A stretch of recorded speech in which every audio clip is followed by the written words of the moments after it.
ঘরে নারকেল নেই অথচ চিংড়ি মাছের মালাইকারি করতে হবে, তাহলে কি করা যায় বন্ধুরা? আজকে আমি তোমাদের সঙ্গে সেটাই শেয়ার করে নেব। নারকেলের দুধ ছাড়া চিংড়ি মাছের মালাইকারি রেসিপিটা আজকে আমি তোমাদের সঙ্গে শেয়ার করে নেব। নমস্কার বন্ধুরা, আমি সুচরিতা, আর সুচরিতার রান্নাঘরে তোমাদের সকলকে স্বাগত জানাই। আজকে আমি তোমাদের কাছে চলে এসেছি চিংড়ি মাছের মালাইকারি রেসিপি নিয়ে। এই রেসিপির জন্য এখানে আমি 8 পিস চিংড়ি মাছ নিয়ে নিয়েছি। এই মাছ আমি কেটে ধুয়ে পরিষ্কার করে নিয়েছি। দেখো, বেশিরভাগ মাছেরই এখানে ডিম হয়ে গেছে। মাছের লেজটা আমি এখানে রেখে দিয়েছি, দেখতে একটু ভালো লাগবে সেই জন্য। এবার এই মাছের মধ্যে আমি লবণ আর হলুদ গুঁড়ো অ্যাড করে দেব।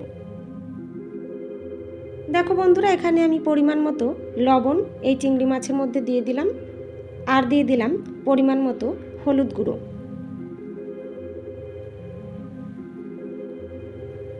এবার এই লবণ আর হলুদ গুঁড়োর সঙ্গে চিংড়ি মাছগুলোকে খুব ভালোভাবে মেখে নেব। লবণ আর হলুদ গুঁড়োর সঙ্গে চিংড়ি মাছগুলো আমি খুব ভালোভাবে মেখে নিয়েছি। এবার এটা 10 মিনিটের জন্য রেস্টে রেখে দিলাম। এদিকে গ্যাস ওভেন অন করে নিয়েছি। একটা কড়াই আমি গরম করে নিয়েছি। এই কড়াইয়ের মধ্যেই আমি পরিমাণ মতো সর্ষের তেল দিয়ে দিলাম। এবার এই তেল কিছুক্ষণ নাড়াচাড়া করে নেব, কড়াইয়ের গায়ে খুব ভালোভাবে লাগিয়ে নেব। এখানে তেলটা কিছুক্ষণ নাড়াচাড়া করে নিলাম। খুব ভালোভাবে সর্ষের তেল আমি গরম করে নিয়েছি। এবার এই তেলের মধ্যে চিংড়ি মাছগুলো ভেজে নেব। মাছগুলো ভাজার জন্য এক এক করে কড়াইয়ের মধ্যে আমি দিয়ে দেব।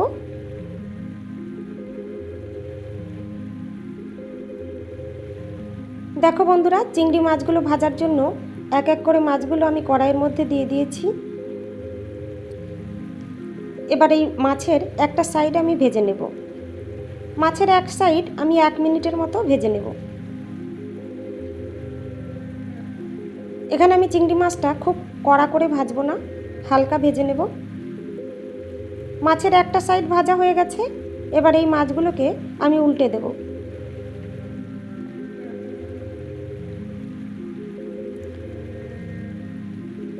দেখো, মাছগুলোর একটা সাইড লাল হয়ে গেছে। এখানে আমি চিংড়ি মাছগুলো উল্টে দিলাম। এবার মাছের অন্য সাইডটাও আমি ভেজে নেব।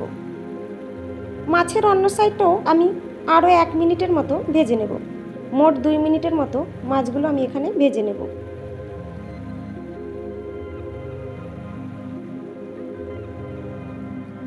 চিংড়ি মাছ আমার ভাজা হয়ে গেছে। এবার একটা ছাঁকনি দিয়ে এই মাছগুলোকে তুলে নেব। এই ছাঁকনি দিয়ে মাছগুলো তুলে নিলে মাছের গায়ে তেলটা লেগে থাকবে না, তেলটা ঝরে যাবে।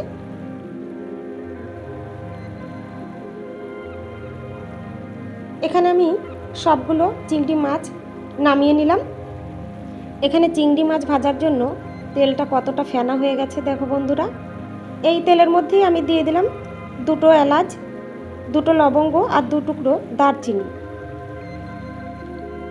এই এলাচ, লবঙ্গ আর দারচিনি দিয়ে আমি কিছুক্ষণ নাড়াচাড়া করে নেব আর হালকা ভেজে নেব। এই সময় এর মধ্যেই আমি অ্যাড করে দিলাম অল্প পরিমাণে সাদা গোটা জিরে। জিরেটা দিয়েও কিছুক্ষণ নাড়াচাড়া করে নেব। এখানে আমি কিছুক্ষণ নাড়াচাড়া করে নিলাম।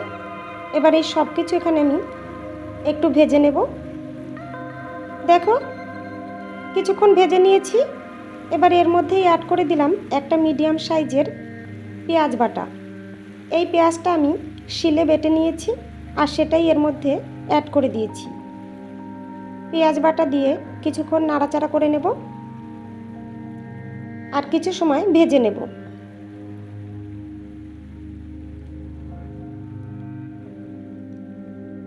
এখানে আমি পেঁয়াজ বাটাটা কিছুক্ষণ ভেজে নিলাম।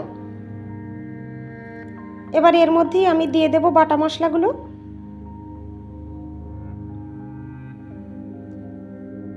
দেখো বন্ধুরা, এর মধ্যে আমি দিয়ে দিলাম হাফ চামচ রসুন বাটা, হাফ চামচ আদা বাটা দিয়ে দিলাম, আর দিয়ে দেবো 1 চামচের মতো ধনিয়া আর জিরা বাটা,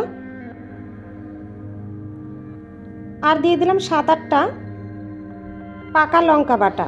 কাঁচা লঙ্কার থেকে যে লঙ্কাগুলো পেকে গিয়েছিল সেই লঙ্কাগুলোই আমি এখানে বেটে নিয়েছি আর সেটাই এর মধ্যে অ্যাড করে দিয়েছি। এবারেই সব মশলাগুলো একসঙ্গে কিছুক্ষণ নাড়াচাড়া করে নেব।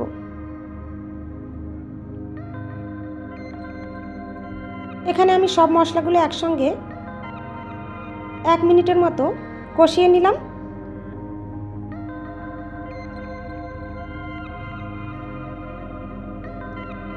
এক মিনিটের মতো কষিয়ে নিয়েছি।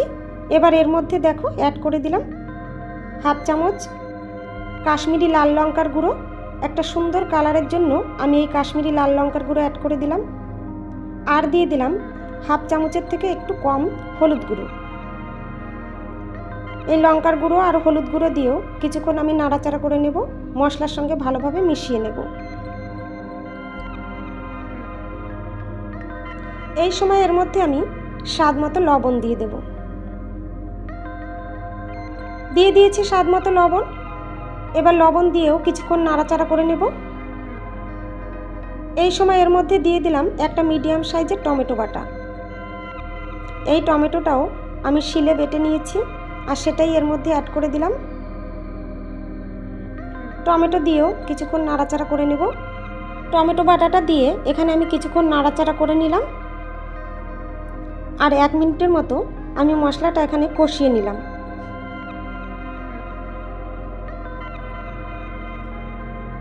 এবার এই মশলাটা আমি ঢাকনা দিয়ে ঢেকে 5 মিনিটের মতো কম আঁচে কষিয়ে নেব।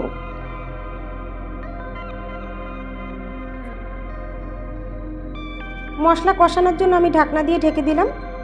মশলাটা কষানো হতে থাক। এদিকে আমি চলে এসেছি একটা বাটি নিয়ে।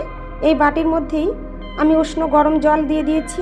এই জলের মধ্যেই আমি গুঁড়ো দুধ অ্যাড করে দিলাম। এখানে আমি 2.5 চামচের মতো গুঁড়ো দুধ অ্যাড করে দিয়েছি। এবার এই দুধটা চামচ দিয়ে ভালোভাবে গুলে নেব।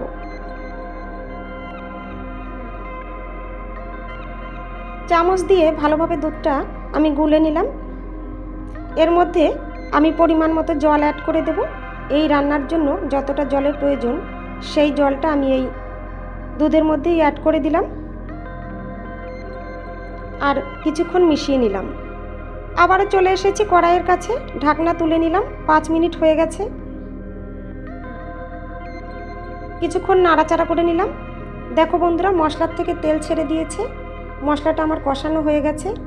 এবার এর মধ্যেই আমি ওই গোলা দুধটা অ্যাড করে দিলাম।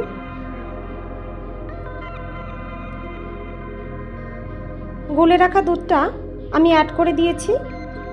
এবার কিছুক্ষণ নাড়াচাড়া করে নেব। এই সময় এর মধ্যে 4টে কাঁচা লঙ্কা আমি অ্যাড করে দিলাম একটা সুন্দর ফ্লেভারের জন্য। এবার ঝোলটা ভালোভাবে ফুটিয়ে নেব। এখানে আমি ঝোলটা ভালোভাবে ফুটিয়ে নিয়েছি। এবার এর মধ্যেই ভেজে রাখা চিংড়ি মাছগুলো অ্যাড করে দেব।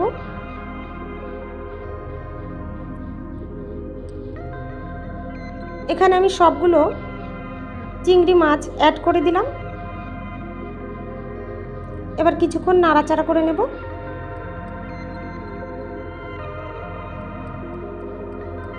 কিছুক্ষণ নাড়াচাড়া করে নিলাম। এবার ঢাকনা দিয়ে ঢেকে 5 মিনিটের মতো কম আঁচে রান্না করে নেব। 5 মিনিট হয়ে গেছে বন্ধুরা, ঢাকনা তুলে নিলাম। কিছুক্ষণ নাড়াচাড়া করে নেব। কিছুক্ষণ নাড়াচাড়া করে নিয়েছি। এবার এর মধ্যেই বেটে রাখা গরম মশলা অ্যাড করে দেব। এই গরম মশলা আমি আগেই শিলে বেটে রেখেছিলাম আর সেটাই এখন আমি অ্যাড করে দিলাম। গরম মশলা বাটাটা দিয়েও কিছুক্ষণ নাড়াচাড়া করে নেব। এই সময় এর মধ্যে 1 চামচ ঘি অ্যাড করে দেব। 1 চামচ ঘি আমি অ্যাড করে দিলাম।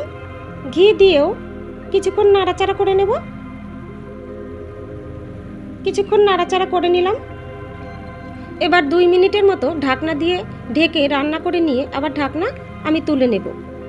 আমার এই রেসিপিটা যদি তোমাদের ভালো লাগে বন্ধুরা, তাহলে লাইক কমেন্ট শেয়ার করো। আর নতুন বন্ধুদের কাছে অনুরোধ রইল আমার চ্যানেলটা সাবস্ক্রাইব করে পাশে থাকা বেল বাটনটা প্রেস করে রাখার জন্য। এতে করে আমার রান্না করা নিত্য নতুন রেসিপির নোটিফিকেশন সবার আগে তোমাদের কাছে পৌঁছে যাবে। ঢাকনা তুলে কিছুক্ষণ নাড়াচাড়া করে নিয়েছি। চিংড়ি মাছের মালাইকারি আমার একদম রেডি হয়ে গেছে। এবার এটা আমি পরিবেশন করে দিলাম। অনেক ধন্যবাদ বন্ধুরা আমার এই ভিডিওটা শেষ পর্যন্ত দেখার জন্য আর আমার পাশে থাকার জন্য। আজকের মতো এখানেই শেষ করছি। আবার চলে আসবো তোমাদের কাছে অন্য আর একটা নতুন রেসিপি নিয়ে।